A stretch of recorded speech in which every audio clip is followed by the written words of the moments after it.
میرا نام سلینا ہے، مگر بڑے ہونے کے بعد میں نے اس نام کو چھوڑ دیا اور اپنی مرضی سے وقت گزرنے کے ساتھ ساتھ نام بدلتی رہتی۔ میرا ایک ہی بھائی تھا۔ دونوں بہن بھائیوں میں ایک چیز مشترک تھی کہ ہم دونوں ہی امیر ہونے کے لیے بڑا ہاتھ مارنے کی کوشش میں لگے رہتے تھے۔ ہم دونوں نے ماضی میں بہت کچھ کہا تھا اور ہمارے پاس خاصی دولت آ چکی تھی، مگر یہ کافی نہیں تھی۔ ہمیں اور دولت کی لالچ تھی، اس لیے اس بار سوچا کہ کسی امیر آدمی سے شادی کرنی پڑے گی۔ بھائی کو پتہ چلا تو کہنے لگا، میرا ایک نیا دوست بنا ہے، ہاشم نام ہے اس کا، بہت امیر ہے، بڑا بزنس مین ہے، اس کو کسی طرح ہاتھوں پر ڈال لو تو ہمارے دن بدل جائیں گے۔ میں نے اسے دیکھا تو جانے کیوں مجھے ایسا لگا میں اسے پہلے کہیں دیکھ چکی ہوں، مگر یاد نہ آیا کہاں۔ اس کے کالے سیاہ گھنگریالے بال تھے اور اس نے ہمیشہ آنکھوں پر کالا چشمہ لگایا ہوا تھا۔ میں اب تک کی بار اس سے مل چکی تھی، مگر اس نے چشمہ نہیں اتارا تھا۔ ایک بار میرے بے حد اصرار پر چشمہ اتارا تو ایک بار پھر میں ٹھٹک گئی۔ اس کی آنکھوں نے مجھے کسی کی یاد دلا دی۔ خیر، مجھے وہ شخص بہت پسند آیا تھا۔ وہ واقعی بہت امیر تھا اور 2-4 دنوں میں ہی اس نے مجھ پر لاکھوں لٹا دیے تھے۔ اب بس اس کی طرف سے انتظار تھا کہ کب وہ اپنے گھر والوں کو بھیجے، اور ہم بہن بھائی کی پلاننگ کامیاب ہو گئی تھی۔ 2 ہفتے کی ملاقاتوں کے بعد اس کی ماں ہمارے گھر رشتہ لے کر آئی تھی۔ بہت جلد شادی طے ہوئی، مگر یہ دیکھ کر مایوسی ہوئی کہ اس نے بہت سادگی سے انتظام کیا ہوا تھا۔ کہنے لگا، شادی کے اوپر جتنے بھی اخراجات ہیں وہ فضول خرچی ہے، میں اتنی ہی رقم تمہیں تحفے کے طور پر ویسے ہی دے دوں گا۔ میں تو یہ سن کے بہت خوش ہوئی۔ اس نے مجھے ہیرے کی انگوٹھی بھی دی۔ بھائی نے مجھے 2 مہینے کا وقت دیا تھا کہ صرف 2 مہینے ہیں، ایک ہفتے میں اس کا اعتماد جیتو اور اگلے مہینے میں ساری نہیں تو کم از کم آدھی دولت لے کر وہاں سے نکل آنا، پھر ہم کسی دوسرے شہر چلے جاتے۔ مجھے اپنے شوہر کی کافی حرکتیں مشکوک اور عجیب لگتی تھی، مگر میں نے کون سا اس کے ساتھ ہمیشہ کے لیے رہنا تھا، اس لیے سوچا خیر ہے۔ میں نے آہستہ آہستہ اس کا اعتبار جیتنا شروع کر دیا۔ وہ دفتر سے آتا تو اس کے آگے پیچھے پھرنے لگی۔ مجھے جلد از جلد اس کے لاکر کا پاس ورڈ معلوم کرنا تھا۔ اس کے کریڈٹ کارڈز تو میرے پاس تھے ہی، میں اب تک ڈھیر ساری دولت اپنے اکاؤنٹ میں منتقل کر چکی تھی۔ ایک دن میرا معصوم شوہر کہنے لگا کہ میں نے تمہارے لیے اور اپنے لیے علیحدہ علیحدہ اکاؤنٹ کھلوایا ہے، تم اب سے اپنا سارا کیش اپنے اکاؤنٹ میں رکھنا، بلکہ میں ڈائریکٹلی تمہیں اسی اکاؤنٹ میں رقم بھیج دیا کروں گا۔ میں نے اپنی ساری دولت اسی نئے والے اکاؤنٹ میں منتقل کر دی اور پچھلا اکاؤنٹ ختم کروا دیا۔ میرے پاس اپنے 1 کروڑ تھے جو شادی سے پہلے کی محنت تھی، اور اب 2 کروڑ ہو چکے تھے۔ اب مجھے بس کسی طرح اس کی پراپرٹی اپنے نام کروانی تھی اور یہاں سے فرار ہونا تھا۔ 2 مہینے پورے ہونے والے تھے۔ میں نے اپنا سارا زیور بھی لاکر میں رکھ لیا تھا۔ اس کے لاکر کا پاس ورڈ بھی مجھے معلوم ہو گیا تھا، اس لیے اس کا سارا پیسہ اپنے اکاؤنٹ میں منتقل کر لیا۔ اب بس بھاگنے کی دیر تھی۔ ایک دن شوہر کام پر گیا تو میں نے پیکنگ شروع کر دی۔ جب اپنی اور شوہر کے کریڈٹ کارڈز رکھنے لگی تو دیکھا وہ کہیں نہیں تھے۔ پورا کمرہ چھان مارا۔ مجھے کچھ غلط ہونے کا احساس ہوا تو گاڑی لے کر بینک بھاگی۔ جیسے ہی اپنے لاکر کو کھولا، میرے سر پر آسمان ٹوٹ پڑا، کیونکہ وہاں تو کوئی پیسہ، کوئی زیور نہیں تھا۔ کسی نے نکالا ہوگا۔ بھلا میں واپس آنے لگی تو وہاں ایک ڈائری پڑی ہوئی تھی۔ اس کے اوپر لکھا تھا، دنیا کی سب سے بڑی جھوٹی اور فراڈ لڑکی کو یہ ڈائری لازمی پڑھنی چاہیے۔ یہ پڑھتے ہی میں سن رہ گئی۔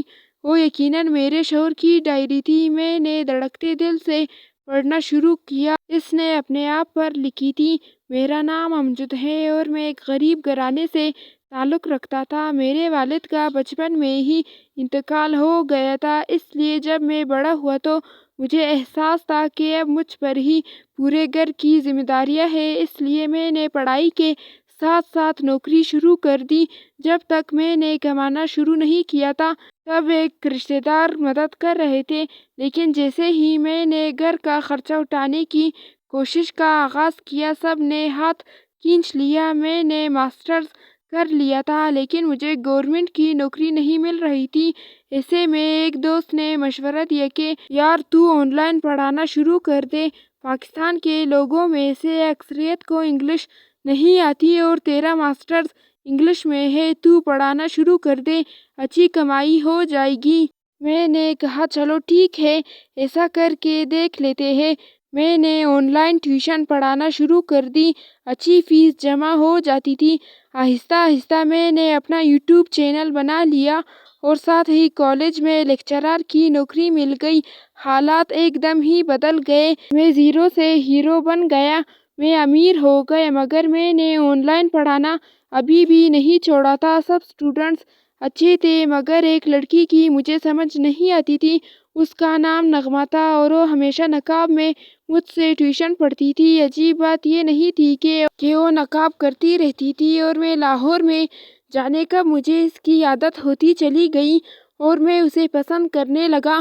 وہ ایک بہت اچھی فیملی سے تعلق رکھتی تھی، لیکن کچھ دنوں سے وہ آن لائن ہی نہیں آ رہی تھی، نہ ہی کلاس لے رہی تھی۔ میں بہت پریشان تھا کہ وہ کہاں غائب ہو گئی۔ اچانک ایک مہینہ گزر گیا، لیکن اس کی کوئی خبر نہیں تھی۔ انہی دنوں پھپھو کے شوہر کی وفات ہو گئی۔ اماں تو ٹھیک نہیں تھی تو مجھے ہی جانا پڑا۔ میں نے اپنے دوست کو کہا کہ 2-3 دن تم میری جگہ میرے اسٹوڈنٹس کو پڑھا دینا، اور خود میں اسلام آباد آ گیا۔ پھپھو کے شوہر کے جنازے کے بعد کا ذکر ہے۔ اس دن میں ملنے کے لیے چھت پر چلا گیا تو نظر سامنے والے گھر پر پڑی۔ سامنے ہی ایک نقاب پوش لڑکی موبائل پر مصروف نظر آئی۔ میں نے دھیان سے دیکھا تو چونک گیا، وہ تو وہی میری انگلش والی اسٹوڈنٹ تھی جسے میں پسند کرتا تھا۔ میں فوراً نیچے بھاگا کہ جا کر اس سے تو مل لوں۔ اس کے گھر کا گیٹ کھلا ہوا تھا اور وہ لان میں بیٹھی تھی۔ مجھے اندر آتا دیکھ کر گھبرا گئی اور کہنے لگی کون ہو اندر، کیسے چلے آئے؟ میں نے کہا کیا ہو گیا ہے؟ میں تمہارا انگلش ٹیچر امجد ہوں، تم نغمہ ہو نا؟ دیکھو میں نے تمہیں پہچان لیا۔ وہ غصے سے مجھے دیکھنے لگی اور کہنے لگی تم کون ہو؟ میں تمہیں نہیں جانتی، جاؤ یہاں سے۔ پھر وہ اپنے چوکیدار کو آواز دینے لگی کہ نکالو اس آدمی کو باہر، جانے کون پاگل ہے۔ اس نے مجھے دھکے دے کر نکلوا دیا۔ میں بہت شرمندہ ہو کر وہاں سے نکلا تھا۔ میں دھوکہ نہیں کھا سکتا تھا، وہ لڑکی وہی تھی، 4 مہینے میں نے اسے پڑھایا تھا۔ یہ کیسے ہو سکتا تھا کہ میں پہچان نہ پاؤں؟ لیکن اس نے میرے ساتھ ایسا کیوں کیا؟ اور کچھ نہیں تو استاد ہونے کا ہی لحاظ کر لیتی۔ میں شام تک سوچ سوچ کر الجھتا رہا، اس نے ایسا کیوں کیا؟ اگلے دن مجھے واپس چلے جانا تھا تو سوچا شام کی سیر ہی کر آؤں۔ میں سیر کے لیے ابھی زیادہ دور نہیں گیا تھا کہ پیچھے سے اپنے نام کی پکار سنی۔ مڑ کر دیکھا تو ہکا بکا رہ گیا، وہی نقاب پوش لڑکی تھی جو بھاگی ہوئی آ رہی تھی۔ کہنے لگی جلدی میرے گھر چلیں، مجھے آپ کی مدد کی اشد ضرورت ہے، پلیز میرے ساتھ چلیں۔ میرا دل چاہا کہ اس سے پوچھوں کہ تم نے مجھے پہچاننے سے ہی انکار کر دیا تھا، اب میرا نام کیسے یاد آ گیا؟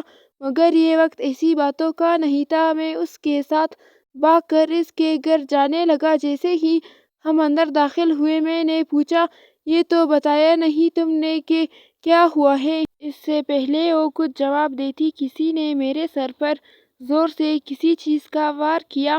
بے ہوش ہونے سے پہلے مجھے ایک جانا پہچانا سا چہرہ نظر آیا اور پھر میں وہیں گر گیا۔ پتہ نہیں بعد میں اس لڑکی کے ساتھ کیا ہوا، کیونکہ جب مجھے ہوش آیا تو میں اپنے شہر کی ایک ویران کی پارک موجود تھا۔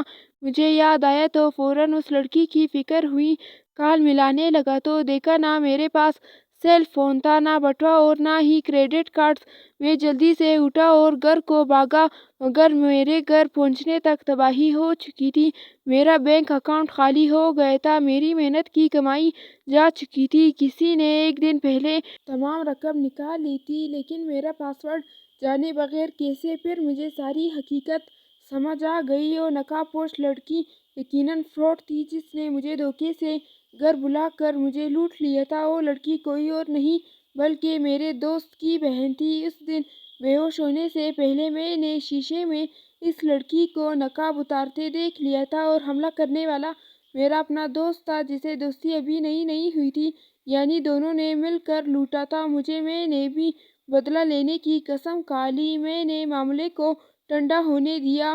2 ماہ بعد جب کالج سے 3 ماہ کی چھٹیاں ہوئیں تو میں نے اپنے پلان پر کام کرنا شروع کیا۔ میں نے اپنا حلیہ مکمل بدل لیا، وگ لگا لی، لینس اور داڑھی مونچھیں بڑھا لی۔ اب میرا حلیہ ایسا ہو گیا تھا کہ کوئی بھی مجھے پہچان نہیں سکتا تھا۔ میں نے ہاشم بن کر ان بہن بھائیوں کے ساتھ تعلقات بنانا شروع کر دیے۔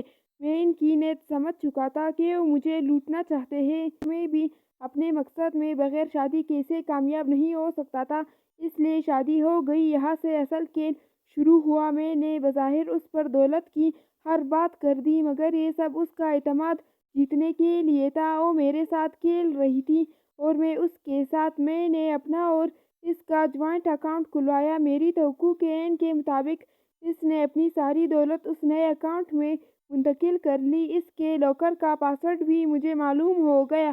اب میرے بدلے کا وقت آ گیا تھا۔ میں نے اس اکاؤنٹ کو خالی کر دیا، اس کے لاکر سے سب نکال لیا۔ اس کی زندگی بھر کی جمع پونجی میں نے اپنے قبضے میں کر لی، جو اس نے جانے کس کس کو فراڈ لگا کر اکٹھی کی تھی۔ صرف یہی نہیں، اس کے بھائی کو بھی میں نے کنگال کر دیا تھا۔ بہت لالچی تھا وہ، اپنی طرف سے مجھے پھنسانے کی کوشش میں لگا ہوا تھا، مگر نہیں جانتا تھا کہ میں کرنے کیا والا ہوں۔ دونوں بہن بھائیوں کو سزا دینا مقصد تھا، جو مل گئی، اور امید ہے آئندہ کے لیے سبق بھی مل گیا ہوگا۔ اس نے جتنی دولت مجھ سے لوٹی تھی وہ اپنے پاس رکھ کر میں باقی ساری خیرات کر دوں گا۔ مجھے امید ہے جب وہ جھوٹی لڑکی یہ ڈائری پڑھے گی تو ہکا بکا رہ جائے گی۔ اس ڈائری کے ساتھ ہی طلاق نامہ بھی رکھا ہوا تھا۔ یہ سب پڑھ کر میں واقعی ہکا بکا رہ گئی۔ میرے حواس ہوش اڑ گئے۔ یہ سب میرے ساتھ کیا ہو گیا تھا؟ میں یقین نہیں کر پا رہی تھی کہ وہ ہاشم نہیں بلکہ امجد تھا، وہی جس کو باقاعدہ پلاننگ کے ساتھ ہم دونوں بہن بھائیوں نے مل کر پھنسایا تھا۔ بھائی نے اس سے نئی دوستی کی تھی اور مجھے کہا تھا اس کے اکاؤنٹ میں بڑا پیسہ ہے، تم نے بس اس سے باتوں ہی باتوں میں پاس ورڈ معلوم کرنا ہے اور پھر ہم کسی بھی بہانے اس کو لوٹ لیں گے۔ پھر میں اس سے ٹیوشن پڑھنے کے بہانے سے ڈھیر ساری باتیں کرتی تھی۔ اس دن اسلام آباد میں جب وہ اچانک گھر تک آ گئے تو مجھے مجبوراً اسے نکلوانا پڑا، کیونکہ کسی بھی وقت میرا بھائی گھر آ جاتا اور دیکھ لیتا تو شاید گیم خراب ہو جاتی۔ پھر میں نے سوچا قسمت اچھی ہے، اسلام آباد میں ہی اس کو لوٹ لیتے ہیں۔ شام کو میں نے پلان کر کے اسے گھر بلایا۔ پیچھے سے بھائی نے اس کے سر پر وار کیا، مگر ہمیں کیا پتا تھا کہ وہ آئینے میں بھائی کو دیکھ لے گا۔ اس کے بعد بھائی اسے جاتے ہوئے اپنی گاڑی میں لے گیا تھا، جبکہ میں 2 دن بعد آئی تھی۔ یہ سب یاد آتے ہی مجھے دھچکا لگا، اس نے کیسا انتقام لیا تھا؟ میری چال مجھ پر الٹی پڑ گئی تھی۔ اس بات کو گزرے 3 مہینے ہو گئے تھے اور میرے وہم و گمان میں بھی نہیں تھا کہ وہ واپس آئے گا۔ میرا خیال تھا دوسروں کی طرح وہ چپ کر جائے گا۔ اچانک مجھے یاد آیا کہ اس کے گھر کے کاغذ تو میرے نام ہی ہیں نا، جو کروڑوں روپے کا ہے۔ مگر بھائی نے آ کر بتایا وہ گھر کرائے کا تھا اور نقلی کاغذات تھے اور اس کا کوئی بزنس نہیں تھا۔ اس نے سب ڈرامہ کیا تھا۔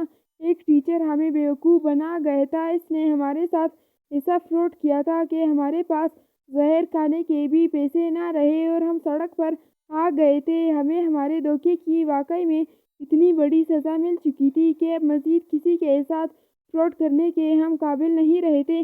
اگر کرنے کی کوشش کا سوچتے بھی تو نہیں کر سکتے تھے۔ اس نے کہا تھا کہ وہ ہم پر نظر رکھے ہوئے ہے، اگر دوبارہ ایسا کچھ کیا تو پولیس کے حوالے کر دے گا۔